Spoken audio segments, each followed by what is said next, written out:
Hello and welcome to study IQ. मैं दिव्यांशी और आज मेरे साथ इस इंटरव्यू सेशन में जुड़े हैं यूपीएससी सीएससी 2020 एग्जामिनेशन में ऑल इंडिया रैंक 67 हासिल करने वाले Vasu Jain ji. Welcome sir to study IQ.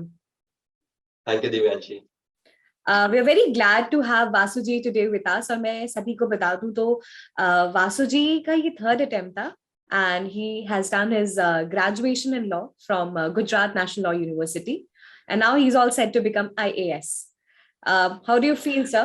It feels really great that you are going to serve the nation through one of the prime services. So it feels great, and also new responsibilities are going to be added. तो अच्छा लगता है, excitement भी है कि क्या क्या भी सीखेंगे, क्या क्या भी करेंगे। तो अच्छा सर, आपने लॉ किया है, उसके बाद फिर आप सिविल सर्विसेज को आपने ऑप्ट किया, तो मैं ये पूरी जो जर्नी है ग्रेजुएशन से लेकर के थर्ड अटेम्प्ट यूपीएससी जिसमें आप सक्सेसफुल हुए हैं, वो जर्नी हम चाहते हैं आप हम सभी को बताएं।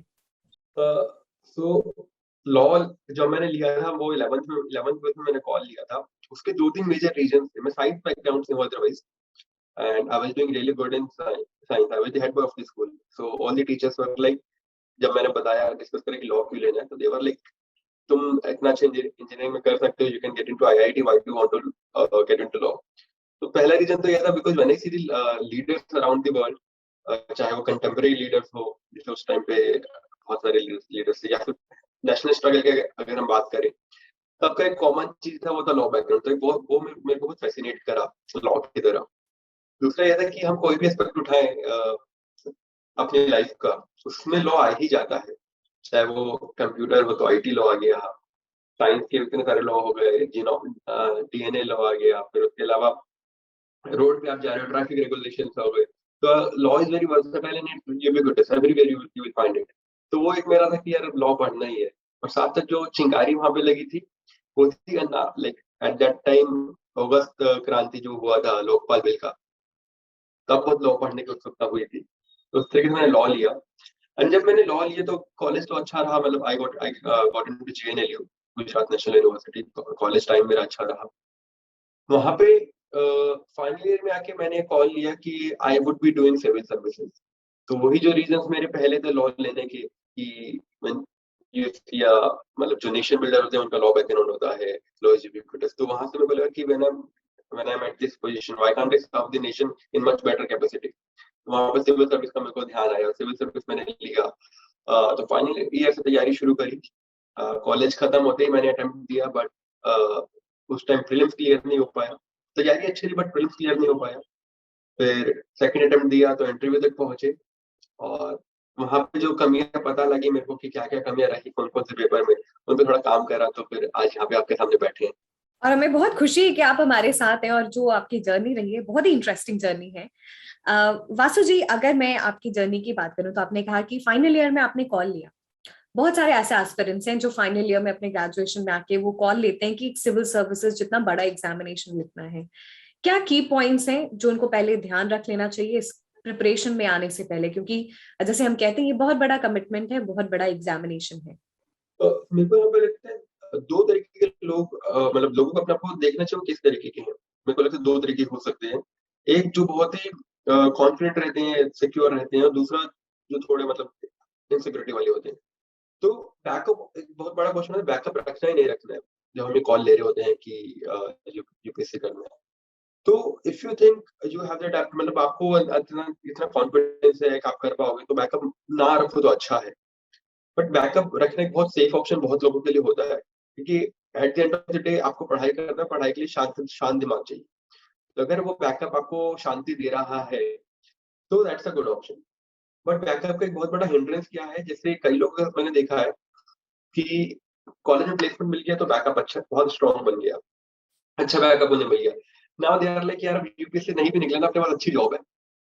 तो वो जो पुश मिलना चाहिए था वो पुश नहीं मिल रहा, क्योंकि उनमें शायद कॉम्प्लिसेंसी आ गया है। उन्हें लगा है कि अब तो हमारी मतलब करियर सिक्योर हो गया है। तो अगर बैकअप आपको rather than giving you the peace of mind, it is making very comfortable, वो फिर मेरे को लगता है गलत हो जाता है। बैकअप जस्ट आपका एक हेल्प कुशन की तरह काम करना चाहिए कि अगर आप गिरो तो आपको बचा ले, बट वो आपको रोकना नहीं चाहिए कि यार अब तो बहुत अच्छा हो गया। तो वो एक हमें ध्यान रखना चाहिए बैकअप के बारे में। दूसरा कंसिडरेशन जब हमें देखना है कि हमें सिविल सर्विस लेना है नहीं लेना है, वो होना चाहिए अदर करियर प्रोस्पेक्ट्स। ऐसा नहीं होना चाहिए कि मेरे को कुछ पता ही नहीं है कि क्या क्या मैं कर सकता हूँ, और जस्ट बिकॉज बाकी सब लोग या मेरे बैचमेट सिविल सर्विस की तैयारी कर रहे हैं मैंने भी ले लिया, वो मेरे को लगता है you can't keep going through the process then. और तीसरा, पीपल वांट टू गेट मतलब become secure rank 1 in their first attempt. That is a very good thing. That is the motivation for many of them, many of us. But हमें ध्यान रखना चाहिए कि हमें जल्दबाजी नहीं करनी चाहिए। So when you are taking this call, एक टाइमलाइन सेट करो अच्छा है, बट टाइमलाइन बहुत ही स्ट्रिक्ट नहीं होनी चाहिए। सो आई जनरली से do not Hari in this process. मेरा भी यही था, पहले अटेम्प्ट पे एक ही अटेम्प्ट दूंगा, दो अटेम्प्ट दूंगा, बट मेरे को भी 3 अटेम्प्ट लग गए। Many of us are like कि सोच के आते हैं कि इतने अटेम्प्ट देंगे, बट कई बार एक्सीड हो जाता है। तो वो जो जल्द मतलब वहां पे मेरे को लगता है कि कब ये चीज हमें थोड़ा देखना चाहिए कि हमें जल्दबाजी ना करें, हम अपने सिलेबस को भगा भगा के कंप्लीट ना करें। तो वो अगर चीज हम थोड़ा पहले ही डिटरमाइन कर ले कि हाँ, तो this examination is going to take time, कोई भी 3 महीने में क्लियर नहीं कर पाएगा, जो बहुत कुछ लोग क्लेम भी करते होंगे। 3 महीने शायद हमें सरफेस का दिखता होगा उनका, बट पीछे उन्होंने कितने टाइम से मेहनत कर रखी है वो नहीं दिखता होगा। जैसे वो होता है ना आइसबर्ग, तो टिप हमें दिख जाएगा, बट पीछे कितना एफर्ट है वो नहीं दिखेगा। तो टाइम तो दिस एग्जाम रिक्वायर्स टाइम, एक साल तो लगता है तैयारी का, तो वो हमें इसे एडुकेटली देना चाहिए। बिल्कुल, this examination requires your time और आपको देना भी चाहिए। जल्दबाजी नहीं करनी है, और अगर आप पेशेंस रख रहे हैं तो जो डिजायर्ड रिजल्ट है आज नहीं तो कल वो आपको मिल जाएगा। और जैसे बैकअप के भी बारे में जो कई डिलेमास होते हैं उसको भी आपने क्लियर किया। सर, मैं आपके ऑप्शनल पे आना चाहती हूँ। आपका लॉ ऑप्शनल था और you have secured really very well 268 marks in your optional. तो मैं चाहती हूँ जो आपकी लॉ ऑप्शनल की जो स्ट्रैटेजी रही है उसको आप हमारे से शेयर करें। क्योंकि मेरा लॉ बैकग्राउंड था, तो लॉ रिलेटिवली मेरे लिए कंसेप्ट क्लियर थे। 5 साल हम वही पढ़ा है, तो इतना कुछ दिक्कत नहीं था। बट ऑप्शन के लिए मैंने 2-3 चीजें क्या करी। One of the very good thing I did was previous year question मैंने हमेशा अपने पास रखे जब भी मैं लॉ पढ़ रहा हूँ। तो आई गेट टू नो कि मेरे को किस तरीके से पढ़ना है, कितना मेरे को याद करना है, कितने मेरे को चीजें किस अप्रोच से पढ़ना है। तो previous question made my approach clear. Second, मैंने जो अपने रिसोर्सेज थे लॉ के, जैसे बुक्स हो गई, नोट्स हो गए, केस लिस्ट हो गया, उन्हें बहुत ही लिमिटेड रखा। मैंने ज्यादा इधर उधर नहीं देखा। तो या तो आप इसे कह लो टाइम कम था, या मैंने कुछ ऐसे जानबूझ के ही करा, बट आई इंश्योर दैट कि मैं इस पे ज्यादा हाथ पर मतलब ज्यादा फैलाऊं नहीं।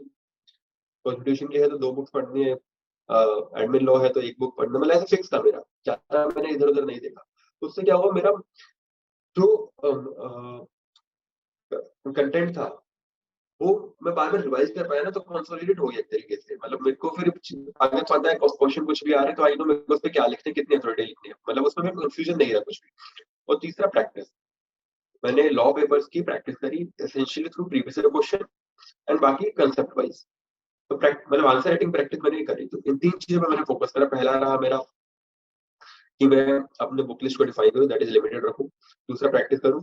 और तीसरा कि मैं उसमें ज्यादा हाथ मतलब ज्यादा रायता ना फैलाऊं। सर, जो भी स्टूडेंट्स अभी लॉ स्कूल में है और उन्होंने सोच लिया है, उनका टारगेट है यूपीएससी लिखना और ऑप्शनल लॉ ही लेना है, तो अपनी ग्रेजुएशन के साथ साथ वो कैसे ऑप्शनल की तैयारी कर सकते हैं? क्या बात ध्यान में रखनी है और साथ साथ पैरेलली दोनों चले जिससे? देखिए, अगर आप लॉ स्कूल में हैं, और तो I would say third year onwards, like जब फोर्थ ईयर में और फिफ्थ ईयर में, देन अगर 5 ईयर का कोर्स है तो then it becomes a good time to start with the preparation. अब जब ऑप्शन तैयार कर रहे हैं, क्योंकि हमने कॉलेज में तो पढ़ा ही है, यानी फिर फोर्थ और फिफ्थ ईयर, तो वो कुछ सब्जेक्ट्स ऐसे होंगे जो फोर्थ और फिफ्थ ईयर में पढ़ रहे हो। तो very good way is to कि आप जो कॉलेज में पढ़ाया जा रहा है ना, क्लासरूम में पढ़ाया जा रहा है, उसको थोड़ा प्रीवियस ईयर पेपर ट्राई कर लो। बिकॉज कॉलेज का अप्रोच और इस एग्जाम का अप्रोच थोड़ा डिफरेंट है, बट कंटेंट तो सेम ही है, बुक्स तो सेम ही है। तो हमें बस थोड़ा अगर प्रीवियस ईयर से रिफाइन कर लेंगे वो हो जाएगा। अब वो सब्जेक्ट जो हमें पहले पढ़ाए गए थे, जैसे सेकंड ईयर में पढ़ा दिया, फर्स्ट ईयर में पढ़ा दिए, तो वहां पे हम क्या करेंगे, कॉलेज के notes becomes a very good material, मतलब उसमें ऑलमोस्ट एवरीथिंग कवर होता है। तो उसको बेस बनाओ। फिर अगर आपको कोई टेक्स्ट बुक लेनी है, जैसे दुखी हुई या बांगिया हुई, कोई टेक्स्ट बुक उठाना है, वहां से उसे सप्लीमेंट करो और फिर प्रीवियस क्वेश्चन पे आओ। तो इन दैट वे आप अपने कॉलेज में भी अच्छा परफॉर्म कर लोगे, मतलब जो एकेडमिक्स वहां पे रहेगा, और साथ साथ आपकी लॉ की तैयारी भी, ऑप्शनल की तैयारी भी होती रहेगी।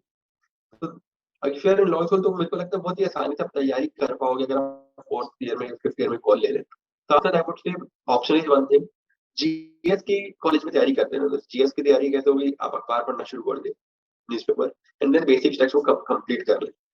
तो विद दिस आपका मतलब होल कॉम्प्रिहेंसिव तैयारी, मतलब स्टार्टिंग तो हो ही जाएगी तैयारी की, इस नॉट अगर कंप्लीट भी हो तो अच्छी खासी तैयारी कॉलेज में हो जाती है। जब हम ऑप्शनल में आंसर्स लिखते हैं तो काफी अलग तरीके से, एक अलग पर्सपेक्टिव के साथ हमें आंसर लिखना चाहिए, जैसे हम एग्जामिनेशन में या फिर अपने सेमेस्टर एग्जामिनेशन में लिखते हैं। तो क्या अलग हो जाता है जब आप यूपीएससी के आंसर्स लिखते हैं? तीन चीजें वहाँ पे अलग होती है। सबसे पहला, जब हम लॉ स्कूल में लिखते हैं हमें अनलिमिटेड पेज मिलते हैं, मतलब कितने ही पेज भर दो हम, 10-10 पेज के आंसर लिखते हैं। बट यहाँ पे हमें मिले हैं सिर्फ 2 पेज। तो वहाँ का कंटेंट यहाँ का कंटेंट सेम तो मतलब नहीं होगा, हमें वहाँ पे 10 केस तो याद करने, यहाँ पे 2 केस तो सफाइस करेंगे।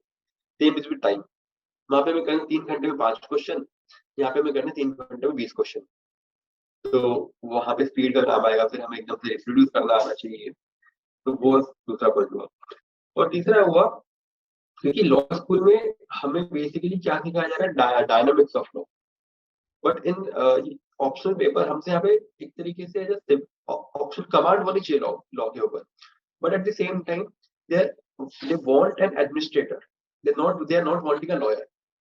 तो you would see law option के क्वेश्चंस में भी you find the GS element, general element. तो वो हमें वहाँ पे एड्रेस करना है। अगर हम लॉ स्कूल में नहीं भी करते, that is not much required, क्योंकि वहाँ तो पूरा लॉ के ऊपर खेल रहे हैं हम कि एक एडवोकेट कैसे प्रेजेंट करेगा। But here you are not just answering like an advocate, you're answering like a lawyer, but along with that you're also an administrator। तो आपको दोनों को क्लब करना है। तो यहाँ पे डिफरेंस आता है। एक बहुत ही इम्पोर्टेंट क्वेश्चन यहाँ से निकल के आते हैं कि लॉ ऑप्शन के पेपर में जीएस की बातें लिखनी है नहीं लिखनी है। तो अगर देखो मेरा इसमें ऐसा मानना है, अगर क्वेश्चन प्योरली लॉ के ऊपर है, suppose the question is about what is the scope of article 12, that is purely about law, then you should answer it like an advocate, like a lawyer। मतलब लॉ जितना अच्छा होगा उसमें उतना अच्छा रहेगा। But the question is somewhere related to GS aspect. अब यही आर्टिकल 12 का क्वेश्चन अगर ऐसा हो जाए, do you think the scope of article 12 suits the present society और present context? So again it's a law, GS वो लॉ का क्वेश्चन, बट इसमें जीएस का एलिमेंट थोड़ा आ गया, तो यहाँ पे आपको थोड़ा जीएस का पार्ट एड्रेस करना पड़ेगा, दिखाना पड़ेगा कि it might not be suitable और इट इज सुटेबल, कि सबको एक्सेस मिल रहा है। तो वहां पे एक पैराग्राफ 2 पैराग्राफ जीएस जनरल दिखाना पड़ेगा। तो वहां पे मेरे को लगता है कि इस तरीके से हम विद इन लॉ कैसे डिफरेंशिएट करेंगे और लॉ स्कूल और लॉ ऑप्शनल के पेपर को कैसे डिफरेंशिएट करेंगे। सर, ये तो हमने बात कर ली लॉ एज एन ऑप्शनल की। अब हम बात करना चाहेंगे एसए की। एसए में भी आपने बहुत ही अच्छा स्कोर किया है, और किस तरीके से एसए की स्ट्रैटेजी होनी चाहिए। मैं शुरुआत सबसे पहले इससे करूंगी कि एक आइडियल समय क्या है एसए लिखने का, कब से स्टार्ट करना चाहिए एसए लिखना? टाइम मेरे को लगता है ये, क्योंकि देखो ऐसे में कुछ ऐसा नहीं है, आपको आपको अलग से पढ़ना पड़ेगा। ऐसे the creative expression of your thoughts, जो भी आपने सोचा है। अब वो हर एक का, मैं अगर आपको बोलूं सोसाइटी के, इंडियन सोसाइटी के ऊपर आपका क्या विचार है, अब हर एक का कुछ कोई विचार है, बस उसे किस तरीके हम पिरोएंगे, स्ट्रक्चर क्या देंगे, वो हमारा ऐसे बन जाएगा। तो आई डोंट थिंक ऐसा कुछ टाइम होना चाहिए ऐसे लिखने का, unlike other answer, GS answer. But एक दो तीन बातें जरूर है कि आपको, क्योंकि 1000 वर्ड कैसे लिखना है, तो कंटेंट थोड़ा अच्छा होना चाहिए उसके लिए। अगर आप थोड़ा बेस बना हुआ हो जीएस, तो वो अच्छा रहता है, क्योंकि उसमें कंटेंट की दिक्कत नहीं आती। दूसरा, जब ऐसे की तैयारी कर रहे हो तो I strongly suggest you read toppers ऐसे। तो मैं जैसे, जो हमारे टॉपर्स थे 18-19 बैच के, उनके मैं ऐसे बहुत पढ़ता था, एंड उनसे मैंने डिफरेंट डिफरेंट स्टाइल सीखी कि कोई बहुत ही वर्बोस लिख रहा है, कोई कहानियों के थ्रू बहुत ज्यादा इलेबोरेट कर रहा है, कोई आर्गुमेंट्स के थ्रू इलेबोरेट कर रहा है। हर का अलग स्टाइल होता है, तो मैंने स्टाइल सीखे, और जिससे मैं रेजोनेट कर पाया मैंने उस पे ज्यादा, और उसके ऐसे ज्यादा पढ़े, उस वो ऐसे थोड़ा अपने राइटिंग स्टाइल में लाने की कोशिश करी, वो स्टाइल। तो वो मैंने ऐसा करा। And one of the good things which you can do while practising essay is that, आप देखो थीम जो है ना डिफाइन होते हैं कुछ 5-6, ये 10-15 मान लो। तो व्हेन यू टॉक अबाउट ऐसे, देयर आर सर्टेन थीम्स, जैसे पैट्रियार्की हो गया, कास्ट सिस्टम हो गया, टेक्नोलॉजी हो गया, एग्रीकल्चर, एजुकेशन, सोसाइटी, हेल्थ। तो ऐसे 10-15 थीम्स हम आइडेंटिफाई कर सकते हैं।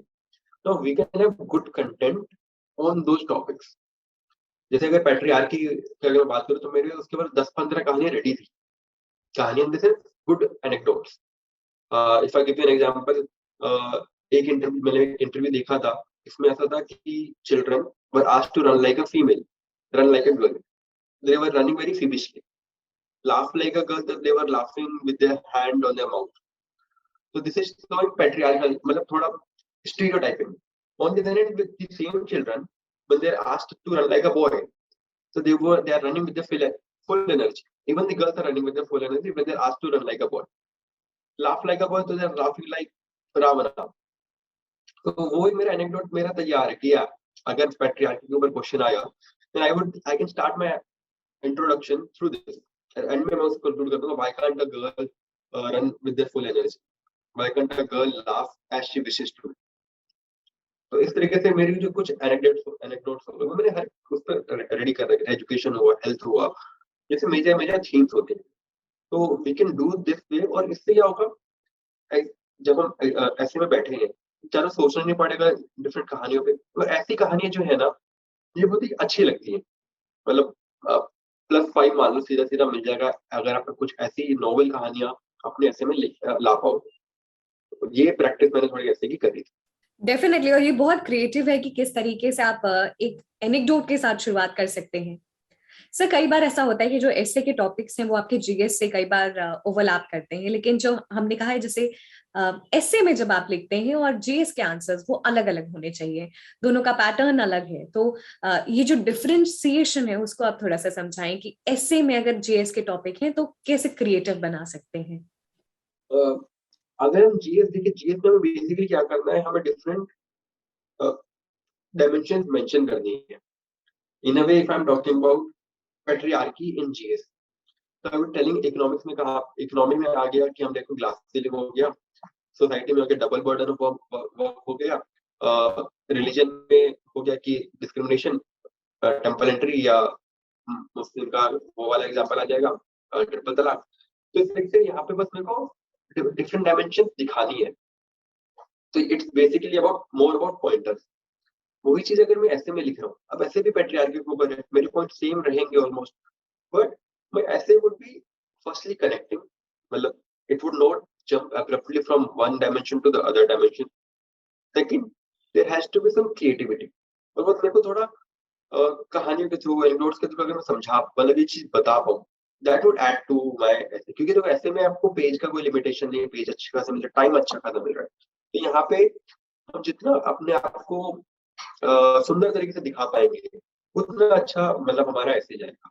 तो वही चीज जैसे पैट्रियार्की का मैंने एग्जांपल दिया, यहाँ पे मैं वही चीज जैसे अगर मैं बता रहा हूँ तो मैं यहाँ पे दिखाऊंगा रिलीजन में कैसे डिस्क्रिमिनेशन हो रहे. तो अगर सबरीमाला एग्जाम्पल है तो थोड़ा इलैबोरेट कर दूंगा, या I would try to find good novel example.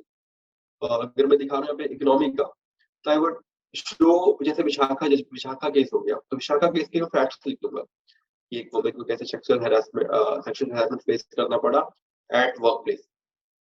तो उस तरीके से मेरे को एक थोड़ा इमोशनल कनेक्ट अगर मैं ऐसे में ला पाऊँ, दैट बिकम अ गुड ऐसे. तो वो कैसे कनेक्ट लाऊंगा मैं, वो आपकी जिम्मेदारी ऐसे में होती है. और जीएस में on the other hand you need to just show the different dimensions, your knowledge, and supplement it with examples. एस्से की स्ट्रक्चरिंग किस तरीके से करनी चाहिए? ऐसे में we need to, जितना हम अलग तरीके से टॉपिक को खोल पाएंगे, उतना अच्छा, उतना इलैबोरेट हमारा ऐसे बनेगा. तो one of the very good approach है जो मैं फॉलो करता था, WH फैमिली अप्रोच. कोई भी टॉपिक आया, व्हाई, मतलब एक पैराग्राफ व्हाई का बता दिया कि why is that relevant, what is that topic about, the theme of the topic about, then where all can I see this and how can I rectify it अगर negative पे है तो. अब देखो, जब ये मेरा हो गया ओवरऑल फ्रेमवर्क WH फैमिली का, within this I will apply Pestle. Pestle is political, economic, social, technological, ethical या environment और legal. ये हो गए dimensions. तो जैसे मैंने बोला, मैं कहाँ पे where can I see all these things, वहां पे Pestle लगा दूंगा कि I can see discrimination in politics. यहाँ पे मैं देखता हूँ, यहाँ I can see discrimination in economy, I can see discrimination in society. वहाँ पे वो उस तरीके से मैं डिफरेंट डायमेंशन खोल दूंगा. और बेसिक मेरा स्ट्रक्चर रहेगा WH family. And one thing I try to do कि अगर मैं काउंटर व्यू दे पाऊँ, मान लो अगर कोई भी एक टॉपिक दे रखा है, तो अगर मैं उसका उल्टा दिखा पाऊँ कि हमेशा ऐसा नहीं होता है, इसका उल्टा भी होता है। A very good example of it, जो मैं एक मॉक ऐसे लिखा था, प्रैक्टिस ऐसे लिखा था, वो था कि a country is known by region it is situated in. तो अब उसके ऊपर हमने पूरा ऐसे लिखा, मतलब where all can be seen is different dimensions पे दिखा दिए, व्हाई या जो सब लिखना मेरे को, मैंने लिख दिया।